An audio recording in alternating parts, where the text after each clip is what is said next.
ओम ओम शिवोहम शिवोहम शिवोहम। ओम सच्चिदानंद रूपाय विश्वोत्पत्त्यादिहेतवे तापत्रय विनाशाय श्रीकृष्णाय वयं नमः। श्रीकृष्णाय वयं नमः। ओम अखंडानंदबोधाय शिष्यसंतापहारिणे सच्चिदानंदरूपाय तस्मै श्री गुरवे नमः। तस्मै श्री गुरवे नमः। ओम गुरुर्ब्रह्मा गुरुर्विष्णु गुरुर्देवो महेश्वरः गुरु साक्षात् परब्रह्म तस्मै श्री गुरवे नमः। तस्मै श्री गुरवे नमः। ओम।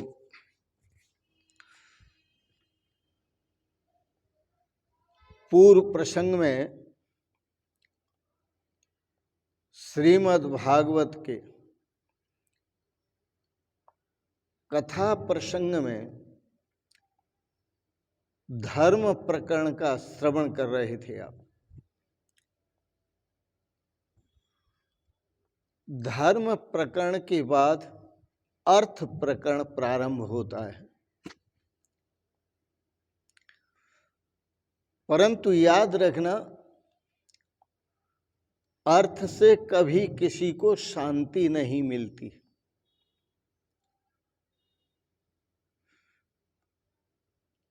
शांति मिलती है तो संयम से, सदाचार से, अच्छे संस्कारों से, अच्छे विचारों से, अच्छे भावों से शांति मिलती है। संपत्ति अधिक होने से तो विकार, वासना और अधिक बढ़ती है।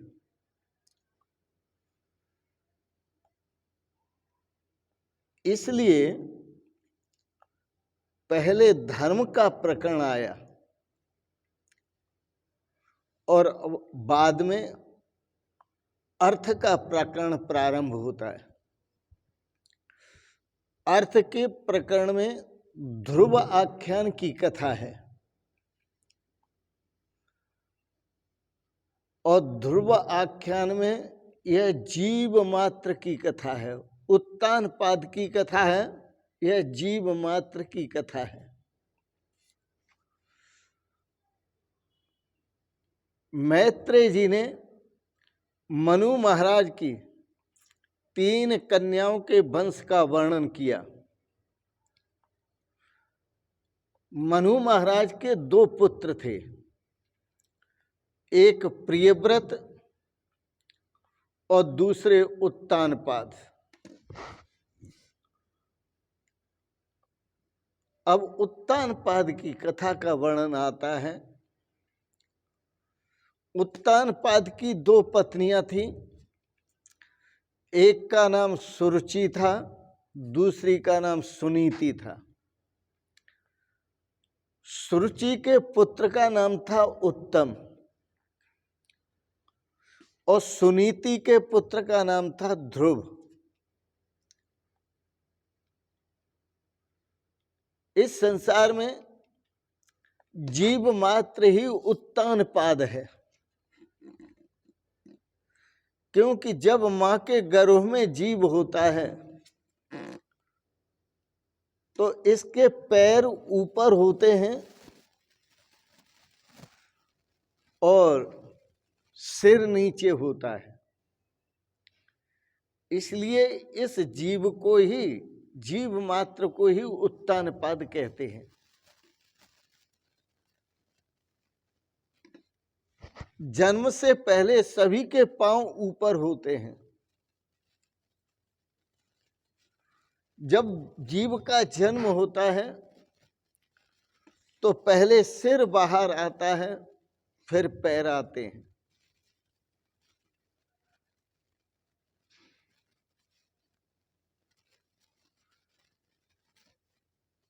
जिनके पैर पहले ऊपर हों और फिर नीचे हो गए हों, उसी को उत्तानपाद कहते हैं।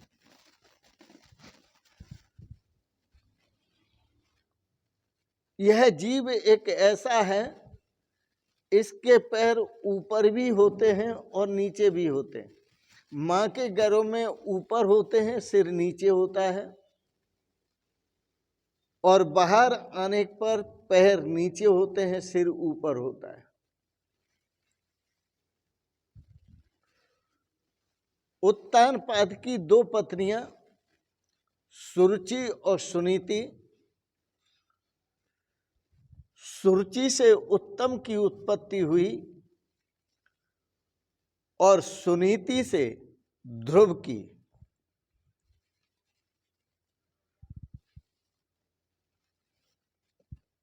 जीव मात्र की दो पत्नियां हैं। जैसे उत्तानपाद की दो पत्नियां हैं, सुरुचि और सुनीति, ऐसे जीव मात्र ही उत्तानपाद है और इसकी दो पत्नियां हैं, सुरुचि और सुनीति।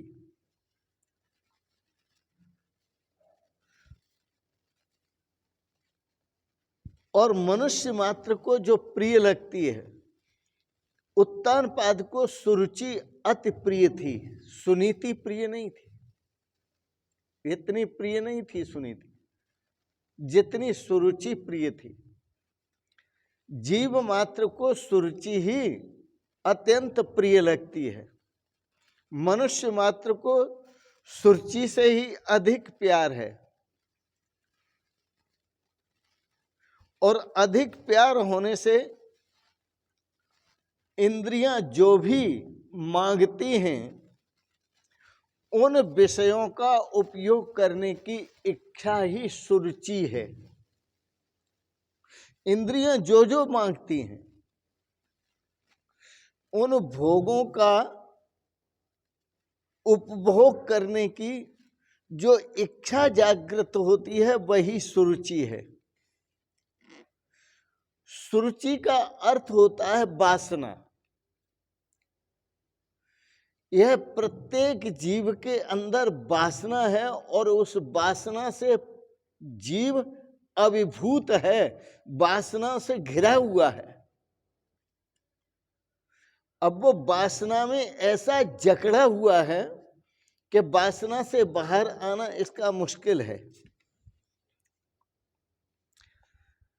आजकल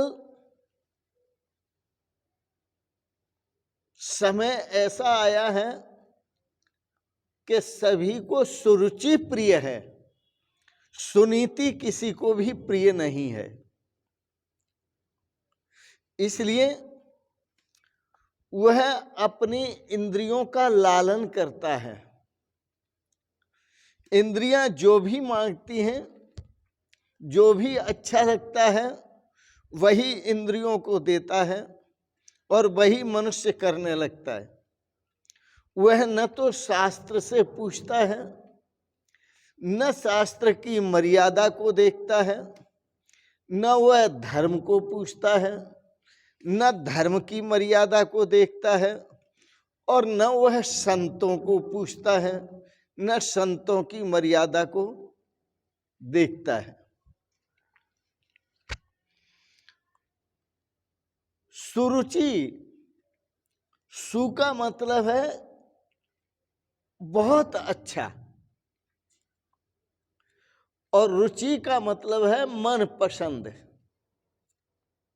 जो बहुत अच्छी तरह से मन पसंद है, और मन जो मांगे वही मन को देता है।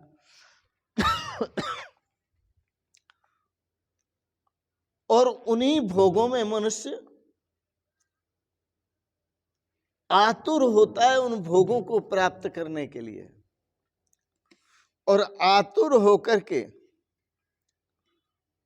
वो मन पसंद चीजों का, रुचि का दास बन जाता है। तो उत्तानपाद सुरुचि के दास हैं।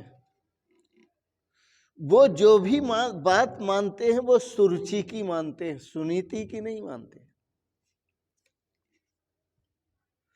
मन जो भी जिन भोगों में गिरता है, जिन भोगों के प्रति आतुर होता है, उसी रुचि का दास मनुष्य बन जाता है। जिसे रुचि से प्यार होगा, सुरुचि से प्यार होगा, जिसे मन पसंद चीजों से प्यार होगा, जिसे इंद्रियां जिसको पसंद करती हैं उससे प्यार होगा, उसका प्यार कभी भगवान से नहीं हो सकता। उत्तम से तो हो सकता है लेकिन ध्रुव से नहीं हो सकता। याद रखना, संसार के जो भोग हैं, संसार के जो विलास हैं, वो उत्तम तो लगते हैं, अच्छे तो लगते हैं। उत्तम का मतलब अच्छा, अच्छे तो लगते हैं, लेकिन वह अनित्य हैं, नित्य नहीं है।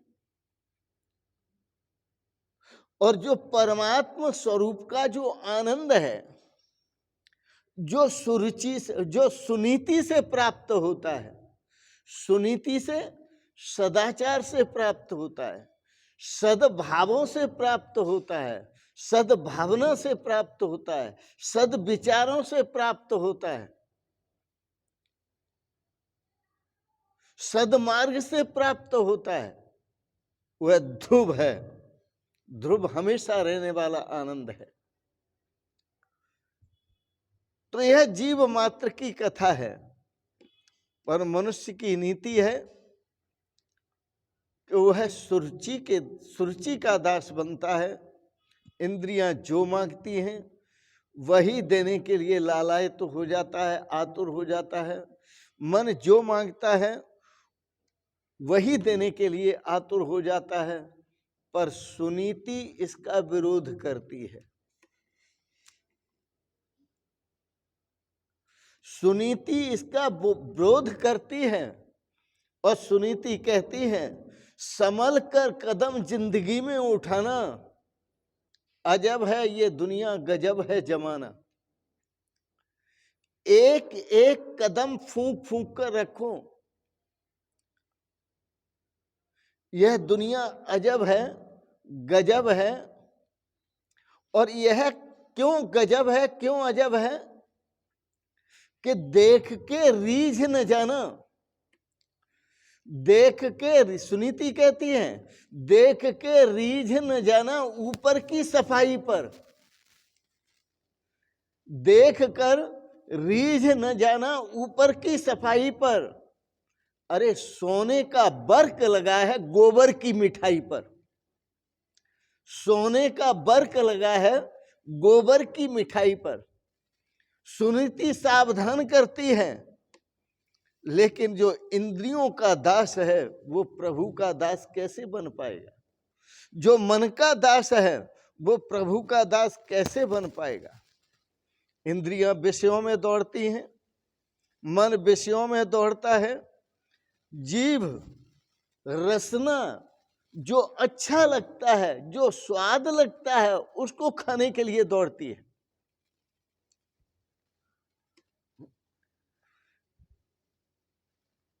मनुष्य इतना गिर चुका है कि अनावश्यक चीजों का उपयोग करता है। कुछ नहीं तो तंबाकू ही खाने लगेगा, गुटखा ही खाने लगेगा, शराब ही पीने लगेगा, भांग ही खाने लगेगा, गांजा ही पीने लगेगा। क्या क्या नशा करता है। कुछ लोग सुपारी ही खाने लगते हैं। सुपारी कामोत्तेजक होती है।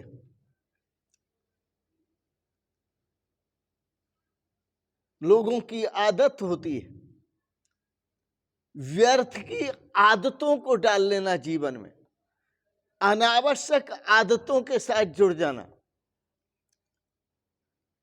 संत महापुरुष सावधान करते हैं, सुरुचि का दास नहीं बनना है। जो आपको अच्छा लगता है, आपकी इंद्रियों को अच्छा लगता है, मन को अच्छा लगता है, वो नहीं करना है। आपने वह करना है जो भगवान को अच्छा लगता है। क्योंकि जो इंद्रियों को और मन आदि को जो अच्छा लगता है, उसमें दुख छुपा हुआ है, उसमें आपत्ति छुपी हुई है, उसमें झगड़े और फिसाद छुपे हुए हैं, उसमें अराजकता छुपी हुई है, उसमें कलह छुपा हुआ है, उसमें कलयुग भरा हुआ है। इसलिए जो इंद्रियों को अच्छा लगता है, जो मन को अच्छा लगता है, वह नहीं करना है। हमने वह करना है जो भगवान को अच्छा लगता है।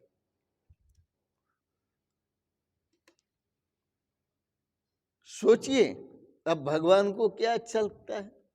मान लीजिए, एक उदाहरण देते हैं आपको। आप बीड़ी पीते हैं, आप सिगरेट पीते हैं, और भगवान जो है आपके हृदय में विराजमान है। तो आप उसको माताएं जैसे घड़े में जब रायता बनाती हैं तो धुआं करती हैं, वो हींग का धुआं करती हैं, हींग डाल करके, जीरा डाल करके, और वह धुआं घड़े को उल्टा उस पर टेक देती है, अंगार पर, जिस पर हींग रखी है, जीरा रखा है, और उल्टा टेक देती हैं। जब वो धुआं से भर जाता है तो उसको हटा लेती हैं, फिर उसमें छोड़ देती हैं छाछ, और वो रायता बनता है, बड़ा सुगंधित और बड़ा अच्छा रायता बनता है। और आपका रायता कैसा बनता है? यदि आप बीड़ी पीते हैं, सिगरेट पीते हैं, तो ये माताएं जो बनाती हैं वो तो आपके लिए बनाती हैं, और आप जो सिगरेट का धुआं भरते हो, ये शरीर रूपी घड़ा है इस घड़े में, और इस घड़े में भगवान का वास है। भगवान कहते हैं, ईश्वर सर्वभूतानां हृदय से अर्जुन तिष्ठति। मैं परमात्मा सभी के हृदय में विराजमान हूं, और आप उस परमात्मा का भी दम घोटने में लगे हैं कि बीड़ी पीते हैं, सिगरेट पीते हैं, गांजा पीते हैं, क्या क्या आप अनर्थ करते हैं, क्या भगवान को धुआर देते हैं। क्या ये भगवान को अच्छा लगता होगा? यह भगवान को अच्छा नहीं लगता। इसलिए जो आपको अच्छा लगता है वो नहीं करना है, जो इंद्रियों को अच्छा लगता है वो नहीं करना है, जो मन को अच्छा लगता है वो नहीं करना है। हमने वो करना है, वह करना है जो भगवान को अच्छा लगता है।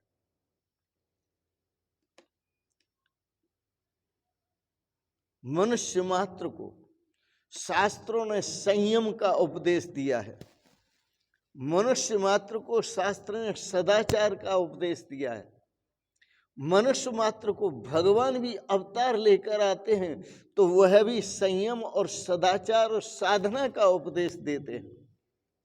इसलिए सावधान, यह जीवन संयम के लिए मिला है, सदाचार के लिए मिला है, सद्विचारों के लिए मिला है, सद्भावना के लिए मिला है, सत्संग के लिए मिला है, संत महापुरुषों का पावन सानिध्य प्राप्त करने के लिए मिला है।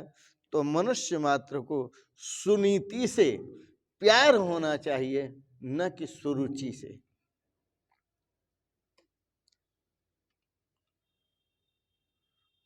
मनुष्य को सुनीति से नहीं, सुरुचि से प्रेम है। जीव मात्र के लिए यह बात बिल्कुल सच्ची है, जबकि शास्त्र कहता है कि मनुष्य मात्र को संयम और सदाचार युक्त जीवन जीना चाहिए, परंतु संयम और सदाचार युक्त जीवन इस जीव को भाता नहीं, क्योंकि यह जीव मात्र वासना के अधीन है, जीव मात्र विलासी है, और विलासी जीना चाहता है। जीव मात्र नीति के अधीन नहीं रहना चाहता, वह सुनीति के अधीन नहीं रहना चाहता। वह सोचता है कि सुरुचि के अधीन रहकर अच्छे अच्छे भोगों का, विलासता का आनंद मिलेगा, लेकिन वो आनंद नहीं है। वो उत्तम लगता है, उसमें आनंद लगता है, लेकिन मरुभूमि का जल है, वह स्वप्न का दृश्य है तुम्हारा। इसीलिए सुरुचि के पुत्र का नाम उत्तम है, क्योंकि तुम्हें संसार के जो भोग हैं, विलास हैं, वही अच्छे लगते हैं। अब उत्तम का अर्थ भी समझ लो। उद कहते हैं परमात्मा स्वरूप को, और तम कहते हैं अंधकार को। ये जब आपको संसार के भोग विलास दिखते हैं तो आपको भगवान नहीं दिखते। इसलिए ये समस्त विलासता की सामग्री है, यह एक गहन अंधकार है, और उस अंधकार में जी रहे हैं आप, उस अंधकार रूपी अज्ञान में जी रहे हैं आप। इसलिए आपको परमात्मा के स्वरूप का, ईश्वर के स्वरूप का अज्ञान है।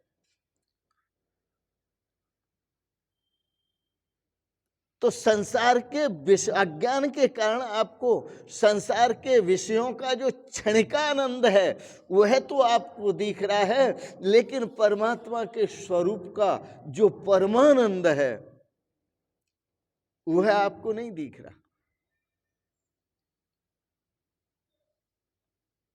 इस अज्ञान के कारण